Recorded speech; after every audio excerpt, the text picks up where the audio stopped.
मसीह के ज़िंदा जलाली बबरकत नाम में आप सबको अस्सलाम। खुदावंद की शुक्रगुजारी करते हैं, यीशु मसीह के नाम को जलाल देते हैं। मेरे अज़ीज़ों, खुदावंद ने हमें मौका बख्शा, खुदावंद ने हमें वक़्त बख्शा ताकि हम खुदावंद के पाक कलाम को पढ़ें और उसकी बरकत को हासिल करें। अज़ीज़ों, जैसे हमारे बदन को हम तंदुरुस्त रखने के लिए, सेहतयाब रखने के लिए, अच्छा रखने के लिए, ताकतवर और क़ुव्वत वाला रखने के लिए, जैसे हम 3 टाइम का खाना खाते हैं और अच्छी से अच्छी खुराक इस्तेमाल करते हैं ताकि हमारा बदन जो वो तंदुरुस्त रहे, अच्छा रहे। तो इसी तरह अज़ीज़ों, खुदा का कलाम जो हमारी रूह की खुराक है वो भी बहुत ज़रूरी है। अगर आज हम अपनी रूह को तंदुरुस्त रखना चाहते हैं, ताकतवर रखना चाहते हैं, ज़ोरावर रखना चाहते हैं, तो हमें खुदावंद के पाक कलाम की इस जो रूहानी खुराक है जो उसको लेने की ज़रूरत है। आज बहुत सारे लोग हैं वो इस बात पर गौर नहीं करते कि क्या मेरी रूह कहीं बीमार तो नहीं, मेरी रूह कहीं कमज़ोर तो नहीं।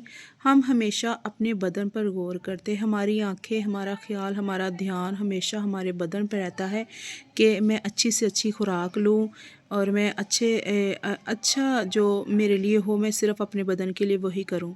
लेकिन मेरे अज़ीज़ों, बदन जो है वो लिखा है कि खाक है तो खाक में लौट जाएगा। तो बहुत ज़रूरी है कि हम अपनी रूह को भी, जैसे बदन को अच्छे से अच्छी खुराक देते हैं, इसी तरह रूह को भी हमें पाक कलाम की खुराक देने की ज़रूरत है।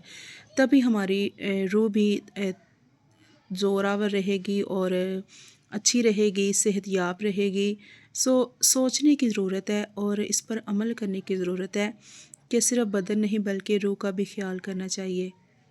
और जब रूह का ख़्याल करेंगे और रूह को अच्छी कलाम की खुराक देंगे तो बदन खुद ब खुद अच्छा रहेगा और तंदुरुस्त रहेगा और सेहतयाब रहेगा और हर बीमारी से पाक रहेगा, हर तरह की परेशानी से आज़ाद रहेगा, दुख से, तकलीफ़ से, बीमारियों से आज़ाद रहेगा, क्योंकि खुदा हमारे बदनों और रूह का दोनों का इख्तियार उसके पास है। वो इख्तियार अज़ीम है।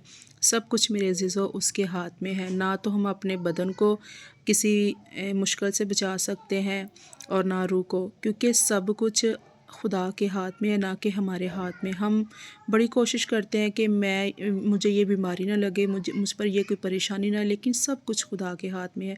जब हम अपना आप, अपने बदन को, अपनी रूह को खुदा के हाथ में दे देते हैं ना, तो खुदा हमारे बदन की और रूह की दोनों की हिफाजत करता है, क्योंकि खुदा कभी नहीं चाहता कि उसके लोग हलाक हो या हलाकत में पड़ो। खुदा हमेशा हमें तंदुरुस्ती बख्शता है, हमें सेहत बख्शता है।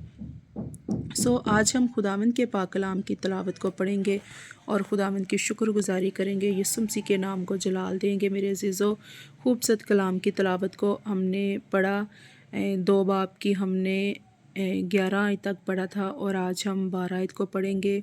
खूबसूरत कलाम नोट में लिखा है, पुरगमन की कलीसिया को पैगाम, और लिखा है 12 आयत में, और पुरगमन की कलीसिया के फरिश्ता को ये लिख के जिसके पास 2 धारी तेज़ तलवार है, वो ये फरमाता है कि मैं ये तो जानता हूँ कि तू शैतान की तख्तगाह में सुकूनत रखता है और मेरे नाम पर कायम रहता है, और जिन दिनों मेरा वफ़ादार शहीद इंतपास तुम में उस जगह कत्ल हुआ था जहाँ शैतान रहता है, उन्हीं दिनों में भी तूने मुझ पर ईमान रखने से इनकार नहीं किया। 14 आयत को पढ़ेंगे। 14 आयत में लिखा है, लेकिन मुझे चंद बातों की तुझसे शिकायत है, इसलिए कि तेरे यहाँ बाज़ लोग बलाम की तालीम मानने वाले हैं, जिसने बलक को बनी इसराइल के सामने ठोकर खिलाने वाली चीज़ रखने की तालीम दी, यानी ये कि वो बुतों की कुर्बानियाँ खाएं और हराम करी करें। चुनाचा तेरे यहाँ भी बाज़ लोग इस तरह नकलियों की तालीम के मानने वाले हैं। बस तौबा कर, नहीं तो मैं तेरे पास जल्द आकर अपने मुँह की तलवार से उनके साथ लड़ूंगा। जिसके कान हो वो सुने कि रूह कलीसियाओं से क्या फरमाता है। खूबसूरत कलाम की तिलावत को पढ़ेंगे हम।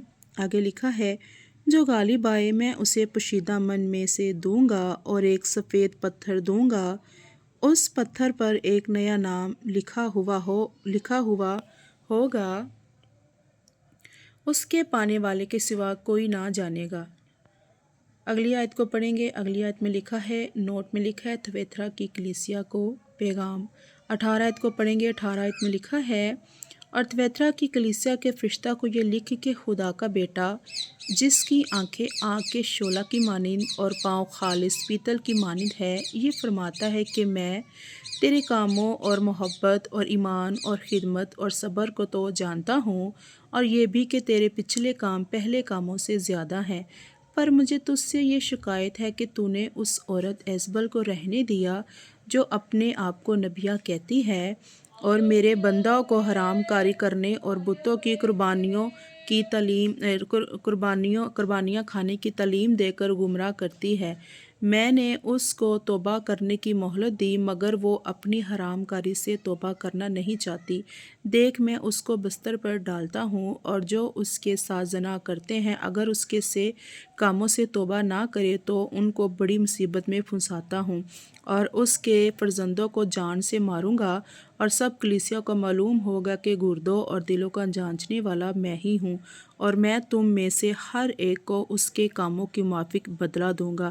خداوند کی خوبصورت کلام کی تلاوت کے پڑھے اور سنے جان پر خداوند کی خاص برکتوں مل کر بولیں گے آمین۔ God bless you all. میرے عزیزو، آج ہم نے خداوند کے پاک کلام کی تلاوت کو پڑھا ہے۔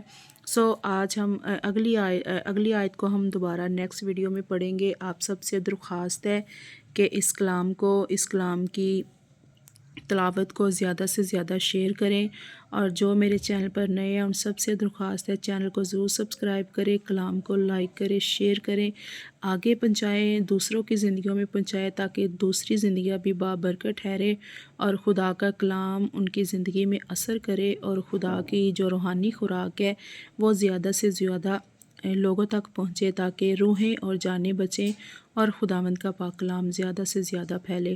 خداوند آپ کو بڑی برکت دے، اور خداوند ہمیشہ آپ کے ساتھ ہو، خداوند آپ کو اپنی حفاظت میں رکھے۔ آمین۔ God bless you all.